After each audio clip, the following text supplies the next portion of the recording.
Shalom dan Om Swastiastu. Perkenalkan, nama saya Mersita Andirapat dengan NIM A1124012.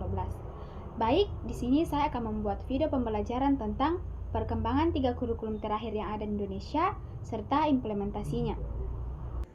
Baik, yang pertama itu ada kurikulum tingkat satuan pendidikan 2006.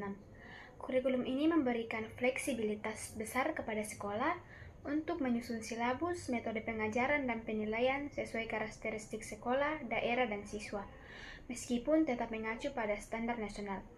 Implementasi pelajaran bahasa termasuk bahasa Indonesia di bawah KTSP berarti guru-guru punya keleluasan dalam menentukan konten, metode, prioritas materi.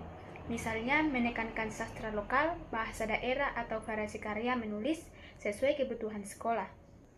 Contoh materi pada SMA dalam kurikulum tingkat satuan pendidikan dalam pelajaran bahasa Indonesia, sekolah bisa memilih untuk memasukkan literatur lokal atau sastra daerah dalam silabus. Misalnya kumpulan puisi, sastra tradisional daerah sekitar siswa, dan mendesain metode pembelajarannya sesuai konteks lokal, diskusi kelas, pelatihan menulis kreatif, atau presentasi. Yang kedua itu kurikulum 2013. Kurikulum ini dirancang untuk mengembangkan kompetensi siswa secara menyeluruh, tidak hanya pengetahuan, tetapi juga keterampilan dan sikap, serta menggunakan pembelajaran saintifik, observasi, bertanya, mencoba, menalar, dan mengkomunikasikan. Penilaian dalam kurikulum K13 mencakup aspek pengetahuan, keterampilan, dan sikap. Bagi pelajaran bahasa, termasuk bahasa Indonesia, kurikulum K13 mendorong siswa untuk aktif mengembangkan kemampuan berpikir kritis, berkomunikasi lisan maupun tulisan, serta pemahaman literasi yang lebih mendalam. Contoh materi pada SMA dalam kurikulum K13 seperti menulis teks argumentasi atau teks eksposisi.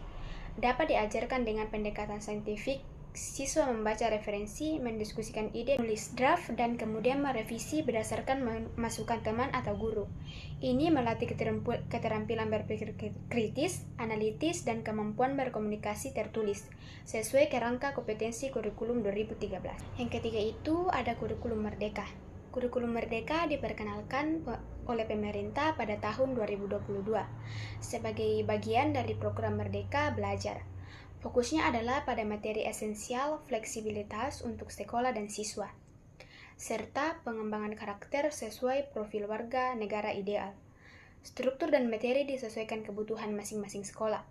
Sekolah dapat menyesuaikan konten, durasi, dan cara pengajaran agar lebih kontekstual terhadap siswa, potensi, dan lingkungan di sekitar. Untuk pelajaran bahasa termasuk bahasa Indonesia, kurikulum memungkinkan pendekatan lebih fleksibilitas, kreatif, dan kontekstual. Misalnya, penggabungan materi bahasa dengan literasi digital, proyek penulisan kreatif, atau kegiatan literasi berbasis komunitas. Contoh materi bahasa pada SMA dalam kurikulum Merdeka. Sekolah bisa merancang proyek literasi.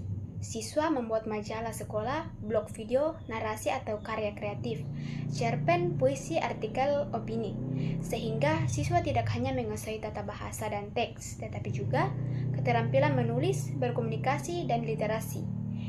Baik, dari saya, kurang dan lebihnya mohon dimaafkan. Assalamualaikum warahmatullahi wabarakatuh.